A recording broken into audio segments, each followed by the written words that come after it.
It's been fascinating to watch this whole explosion of the Injectability Institute and how it is starting to get that name recognition, and it's because of the quality of the classes and the unconventional ways of thinking about your approach to Botox or neurotoxins and to fillers.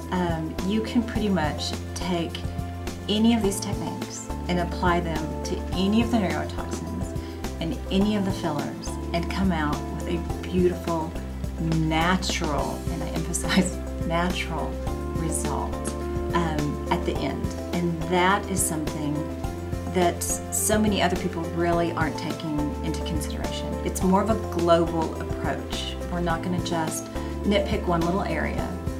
It's the understanding that this imperfection that bothers you is one of many steps of breakdown, and we need to back it up and consider how are we going to correct all of this so that the end game, it's very natural, it's very beautiful.